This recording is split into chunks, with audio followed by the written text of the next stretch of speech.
ఏపీలో వాలంటీర్ల వ్యవస్థ తొలగిస్తారంటూ జరుగుతున్న ప్రచారం నేపథ్యంలో ఇవాళ కూటమి సర్కార్ స్పందించింది.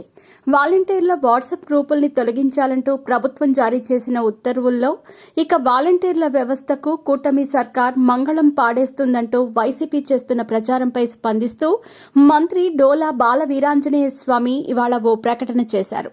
ఇందులో వాలంటీర్లకు ఎలాంటి అపోహలు వద్దని స్పష్టం చేశారు. వాలంటీర్ల వ్యవస్థపై టీడీపీ ఇచ్చిన మాటకు కట్టుబడే ఉందని సాంఘిక సంక్షేమ శాఖ మంత్రి డోలా బాల వీరాంజనేయ స్వామి తెలిపారు. వాలంటీర్ల వ్యవస్థను ఎన్డీఏ ప్రభుత్వం రద్దు చేయనున్నట్టు ప్రచారంలోకి వస్తున్న కథనాలను ఆయన ఖండించారు. వాలంటీర్ల భవిష్యత్తు విషయంలో ఎన్డీఏ ప్రభుత్వం చిత్తశుద్దితో వ్యవహరిస్తుందని మంత్రి స్పష్టం చేశారు. ఎన్నికలలో ఇచ్చిన ఉద్యోగ భద్రతా హామీ, మేనిఫెస్టోలో పొందుపరిచిన అంశాల విషయంలో తెలుగుదేశం పార్టీ వెనుకడుగు వేసే ప్రసక్తే లేదన్నారు. వాలంటీర్లు తమ భవిష్యత్తు పట్ల ఎలాంటి భయాందోళనకు గురి కావాల్సిన అవసరం లేదని మంత్రి స్వామి తెలిపారు. భయాందోళనకు గురిచేసే ఎలాంటి తప్పుడు కథనాలను వాలంటీర్లు నమ్మవద్దని కోరారు. కుట్రపూరిత కథనాలతో ఎన్డీఏ ప్రభుత్వాన్ని అప్రతిష్ట పాల్చేసే దుష్టచర్యలను ఉపేక్షించేది లేదని ఆయన హెచ్చరించారు.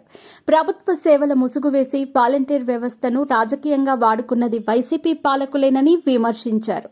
ఏడాది కాలంగా వాలంటీర్ సేవలను రెన్యువల్ చేయకుండా దగా చేసిన వైసీపీ ఇప్పుడు వాలంటీర్ల భవిష్యత్తును దెబ్బకొట్టేందుకు నిరాధార కుట్రపూరిత కథనాలను ప్రచారంలోకి తేవటం దుర్మార్గ చర్యగా మంత్రి అభివర్ణించారు.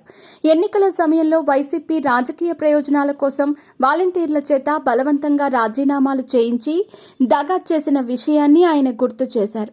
చంద్రబాబు అనేక విధాలుగా వాలంటీర్ వ్యవస్థకు హామీలిచ్చినా వైసీపీ పాలకులు మాయ చేసి రెచ్చగొట్టి రాజీనామాలు చేయించి వాలంటీర్ల భవిష్యత్తును అయోమయంలోకి నెట్టడం వెనుక కుట్ర దాగి ఉందన్నారు.